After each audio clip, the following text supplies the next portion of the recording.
السلام علیکم دوستوں، کیا حال ہیں آپ سب کے؟ امید کرتا ہوں خیریت سے ہوں گے۔ میں ہوں محمد یعقوب لغاری اور آپ لوگ دیکھ رہے ہیں انفارمیٹیو ویڈیوز ٹیلی ویژن۔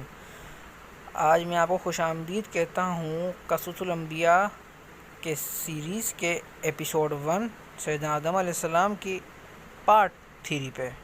تو شروع کرتے ہیں۔ شیطان کا دھوکہ اور جنت سے آدم علیہ السلام و حوا کا خروج۔ اللہ فرماتے ہیں، شیطان نے ان دونوں کے دلوں میں وسوسہ ڈالا۔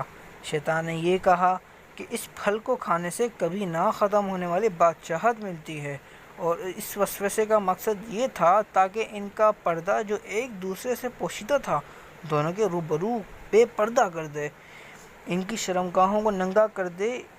اس نے ایسا کیا۔ وہ دونوں کپڑوں میں ملبوس تھے، شر ڈھانپ رکھا تھا۔ جب انہوں نے اس درخت سے کھایا تو لباس نیچے گر گیا، دونوں برہنہ ہو گئے۔ یہی شیطان چاہتا تھا کہ انہیں برہنہ کر دے، اللہ کی نافرمانی پر اکسائے۔ ارشاد ہوتا ہے، شیطان نے انہیں وسوسہ ڈالا، کہنے لگا، اے آدم، کیا میں تجھے دائمی زندگی کا درخت اور وہ بادشاہت نہ بتلا دوں جو کبھی پرانی نہ ہو؟ جب تم اس درخت سے کھاؤ گے تو ہمیشہ زندہ رہنے والے بن جاؤ گے اور زبردست بادشاہت حاصل کر لو گے۔ اس نے یہ تمنا بھی دلائی کہ تمہارے رب نے تم دونوں کو اس درخت سے اس لیے منع کیا تاکہ تم لوگ ہمیشہ زندہ رہنے والے نہ بن جاؤ، یعنی تم اس درخت سے کھاؤ گے تو ہمیشہ قائم و دائم رہو گے۔ پھر وہ وسوسہ ڈالتے ہوئے جھوٹی قسمیں کھانے لگا، جیسا ارشاد ہوتا ہے، اور ان دونوں کے روبرو قسمیں کھانے لگا کہ یقین آ جائے کہ میں آپ کا خیر خواہ ہوں۔ اللہ کی قسم کھانے لگا، اور اس وقت سے جھوٹی قسموں کی ابتدا ہوئی۔ اس نے ان دونوں کو فریب دے کر بہکا لیا۔ وہ لوگ جنت میں سکون سے زندگی بسر کر رہے تھے، اس سے بڑھ کر کیا چاہیے تھا؟ ہمیشہ کے لیے جنت مل چکی تھی۔ اللہ فرماتے ہیں، ان دونوں نے جب درخت کو چکھا تو دونوں کا پردہ بدن دونوں کے روبرو ایک دوسرے کے سامنے کھل گیا۔ دونوں اپنے بدنوں پر درختوں کے پتے جوڑ جوڑ کر رکھنے لگے، کپڑے اترے، پھر دونوں کو حیا آئی، پھر وہ درختوں کے پتے جوڑ کر ڈھانپنے لگے۔ پھر اللہ نے انہیں پکارا، کیا میں نے تم دونوں کو اس درخت سے نہیں روکا تھا؟ اور کیا یہ نہیں کہا تھا کہ شیطان تمہارا کھلا دشمن ہے؟ پھر ان دونوں نے اللہ سے توبہ کی، جیسا کہ قرآن میں آتا ہے، دونوں نے کہا، اے ہمارے رب، ہم نے اپنا بڑا نقصان کیا، اور اگر تو ہماری مغفرت نہ کرے گا اور رحم نہ کرے گا تو واقعی ہم خسارہ پانے والوں میں سے ہو جائیں گے۔ چلیے لگے ہاتھوں آپ کو ابلیس کے معنی بھی بتا دیتے ہیں۔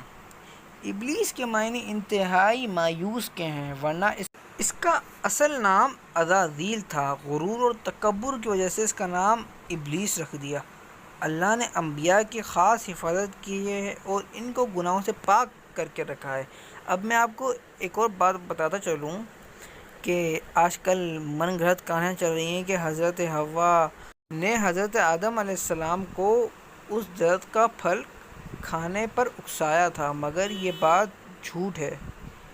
اس کی کوئی پکی حدیث کی دلیل نہیں ملتی، اور قرآن میں جیسا کہ آتا ہے کہ حضرت آدم اور حضرت حوا نے دونوں نے مل کر یہ پھل کھایا تھا، تو اس سے یہ بات واضح ہو جاتی ہے کہ حضرت حوا نے حضرت آدم کو پھل کھانے سے نہیں اکسایا تھا۔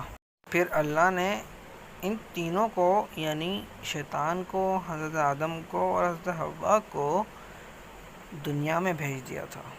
تو دوستوں، امید کرتا ہوں آپ کو میری قصص الانبیاء کے ایپیسوڈ 1 کے پارٹ 3 اچھا لگا ہوگا۔ اب ایپیسوڈ 1 کے پارٹ 4 کا انتظار کیجیے، اور وہ قصص الانبیاء کے حضرت آدم علیہ السلام کا آخری پارٹ ہوگا۔